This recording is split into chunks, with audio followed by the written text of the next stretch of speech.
The history of Back to the Future in video games has not been a pretty one. And so my mandate to Telltale when they said we're going to do Back to the Future is this game cannot suck eggs. I was aware of his frustration at previous attempts at making a game. Definitely, like the first time we met, we talked about that. You know, with Telltale, our process starts with the story and the characters, and we apply the story mechanics later. And I think that people were really excited about the potential of where this could go because we really want to protect the license. And, you know, also for us, like getting Bob Gale's sign off was everything. There's never going to be a Back to the Future Part 4. We're not doing that. But Telltale's Back to the Future game is pretty close to what a Part 4 could be. Making a Telltale game is sort of modeled after the TV episodic model where we, instead of telling one story at once, we tell a bunch of stories that are all connected over the course of a season. So in Back to the Future's case, it was 5 episodes. So first we figure out like the really rough story arc, and that's kind of where everything starts. We would have roundtable meetings with the Telltale guys would come down to LA. We got to talking about things. I proposed that we go back into Doc Brown's youth because this was an idea that Bob Zemeckis and I had way early on when we were trying to figure out what Back to the Future Part 2 was going to be about. And instantly, like all of the fans in the room just went, yeah, that's why we should do this. That's the story we want to tell and explore. And then it was all just a matter of, okay, well, we have this basic idea. How do we get the player involved? What is, you know, obviously we want it to be a Doc and Marty story. That was kind of the core of what the films are. And so we started there, came up with the problem for the whole series of Doc getting stranded back in time. Then we go in and start actually kind of creating the concept art. I remember seeing that first Marty sketch was another key moment in the process where we're like, okay, that's the thing we were most worried about in this production. We've got that figured out, now we can move on. Well, the best part of the Telltale guys on the game were they were huge fans of the movie and they wanted to get it right. They wanted really to be true to the spirit of Back to the Future. Another like really important part of the process for us was getting the actual actors from the movie to be involved. From the very get-go, when the game was first pitched, we said we have to get Christopher Lloyd. If we're going to be doing Doc Brown in a huge speaking role, it's got to be right. I think it's great. What a fabulous idea. It's certainly timely. I mean, video games are hot, and this is great material. I mean, it should be a lot of fun. Great Scott! Having Tom Wilson come back for some voiceover now is rad. Tom as Biff, episode 103, take 1. You're lucky your old man's here, butthead! I feel like that guy is just one of the huge parts. Like, you can't have a Back to the Future game without Biff. He moves his neck more. He uses his jaw more than I do. You know, things like that. So with every character in the movie, I would think about those things. So it's there. I don't have to watch everything because I remember those cues also, the physicality. Although in voiceover it doesn't matter so much, but as you see, maybe in the B-roll, you see, you know, I'm trying to be physical to get back into it to be able to do it right.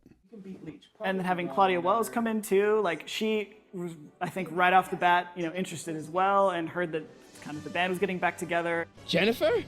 What the hell? The coup of all coups was getting Michael J. Fox to participate and be the voice of one of the McFly ancestors. Well, yeah, so when we were trying to get all the cast together, we spoke with Michael J. Fox, but due to time commitments, couldn't be, you know, full-time like we needed him. But we got him to do the cameo, which was awesome. And I almost feel like that was a really, almost a cooler use of him nowadays. But then the search turned to how do we find someone to do a Marty who can just come in and be our main character, and it was a really big worry for a while. I voiced Marty McFly in Back to the Future, the game. That is what I did. Jesus Christ, Doc, you disintegrated Einstein! Pressure, yeah. To be like, oh, you know that amazing, iconic role that everyone loves and knows and can quote lines from, and that incredibly famous, wonderful actor, Michael J. Fox. Can you just replicate that? That's what I had going on in the back of my head. So yeah, it was a lot of pressure. At one point, we got an email from our accountant who said that she'd gotten emailed an MP3 from some kid who said he would like to be Marty in the Back to the Future game. I heard about this. I saw a news article. Telltale Games making Back to the Future and Jurassic Park into a game. And I was like, wow, that looks awesome. I would love to be you know, the voice of Marty McFly, but there's no way in hell that's going to happen. And at the time, Telltale was a lot smaller, so you just have to Google Telltale to get like a list of phone numbers.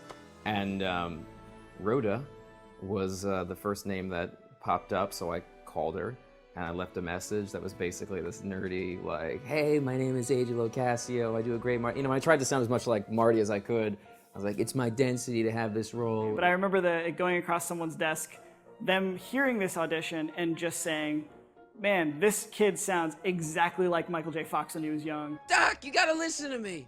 The bruise on your head, I know how that happened. You told me the whole story. It was almost no discussion. It was just kind of, yeah, we heard that MP3 that I think he recorded on like a Rock Band microphone with like, it was just insane, but it was that good. AJ's Marty McFly is damn near flawless. When I heard his voice, I couldn't believe it. I mean, I listened to it, and if I didn't know that this was not Michael, I would have assumed it was. He was such a crucial piece to have that energy throughout the entire series, so it was amazing working with him. I was obsessed with the movies growing up, like obsessed with Back to the Future. So it was something that was always in the back of my head. It was just a silly party trick at, you know, what went from a social thing to party trick to actually becoming very useful. So, Jennifer. Uh-huh. What do you think of me? I don't. Working on this from a fan perspective was the most pressure I've ever felt on anything.